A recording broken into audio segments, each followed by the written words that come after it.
लो गुरु, फिर से हो गई नोटबंदी और इस बार गाज उन लोगों पर गिरी है जिन्होंने गुलाबी नोटों से प्रेम किया और बड़ी मात्रा में उन्हें एकत्रित किया। यानी कि 2000 का नोट अब धीरे धीरे चलन से बाहर करने का ऐलान आरबीआई ने किया है और जिनके पास भी ये नोट जमा है वो बैंकों में जाकर उसे अपने खातों में जमा कर सकते हैं और अगर खाता नहीं है तो जाकर एक्सचेंज कर सकते हैं, लेकिन मात्र 20,000 रुपये प्रति व्यक्ति के हिसाब से। आखिर ऐसा क्यों करना पड़ा? जिस समय पहली नोटबंदी हुई थी उसके बाद बाजार में लिक्विडिटी की कमी आई थी, जिसके कारण 2000 के नोटों को लाया गया था, लेकिन अब वो कालाबाजारियों के लिए स्वर्ग सा हो गया था। बड़ी संख्या में नोटों को एकत्रित किया गया और उन्हें इलीगल कामों में, टेररिज्म में और सब में इस्तेमाल किया जाने लगा।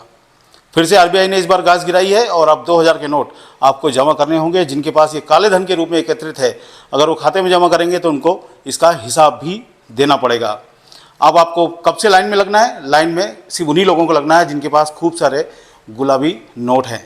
23 मई से शुरुआत होगी और 30 सितंबर तक आप बैंकों के माध्यम से इन नोटों को एक्सचेंज करा सकते हैं। लेकिन इनके पीछे बड़ा राज क्या है? असल में सबके पीछे बड़ा राज है चुनाव।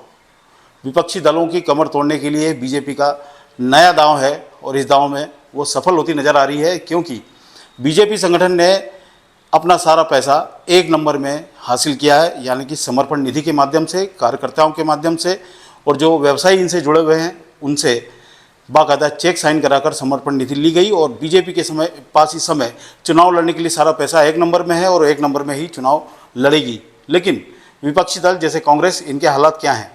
इनके पास कुछ पैसा एक नंबर में हो सकता है चंदे के माध्यम से, लेकिन ज़्यादातर पैसा 2 नंबर में धन्ना सेठों के पास ही एकत्रित होता है। और आपने देखा होगा कि चुनावों के पहले कांग्रेस के जो समर्थित धन्ना सेठ होते हैं उनके यहाँ पर छापे डलने लग जाते हैं और बड़ी मात्रा में नोट निकलते हैं वहाँ से।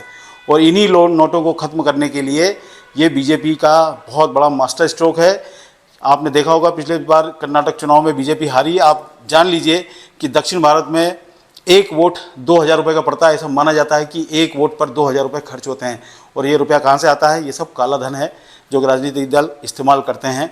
और बीजेपी ने एक बार मास्टर स्ट्रोक खेल कर कांग्रेस को लगभग पस्त कर दिया है। अब कांग्रेस को बड़ी व्यवस्था करनी होगी जब चुनाव लड़ना है, बीजेपी का सामना करना है, क्योंकि बीजेपी के पास समर्पण निधि का करोड़ों अरबों रुपया है और एक नंबर में है जो उन्होंने हिसाब दिया है, लेकिन कांग्रेस के पास ऐसी स्थिति नहीं है। तो इसलिए समझ लीजिए कि एक तीर से 2 निशाने। जहाँ एक तरफ काला धन रखने वालों की कमर तोड़ दी, वहीं पर विपक्ष और विपक्षी राजनीति करने वाले दलों की भी कमर तोड़कर बीजेपी ने रख दी है। और इसमें आम लोगों को घबराने की आवश्यकता नहीं है। 2000 का नोट उनके पास है ही नहीं, हमारे पास कभी नहीं आया, बरसों से नज़र नहीं आया, ना एटीएम से निकलता है ना कहीं से निकलता है। लेकिन जिन लोगों ने गड्डियाँ इकट्ठी कर रखी हैं, अब उनके लिए बहुत मुश्किल का दौर है।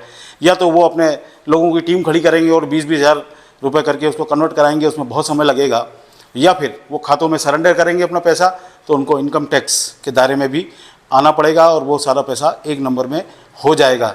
इसलिए बहुत बड़ा मास्टर स्ट्रोक है। भारत की अर्थव्यवस्था के लिए भी बड़ा मास्टर स्ट्रोक माना जा रहा है। हालांकि बाजार में कुछ फ़र्क पड़ सकता है, लेकिन दूरगामी परिणाम इसके बहुत अच्छे मिलने वाले हैं और धीरे धीरे भारत डिजिटल करेंसी, डिजिटल मुद्रा की ओर बढ़ रहा है। और ये बहुत अच्छी बात है कि सारा लेन देन सब कुछ टैक्सेबल होगा, सरकार की नज़र में भी होगा।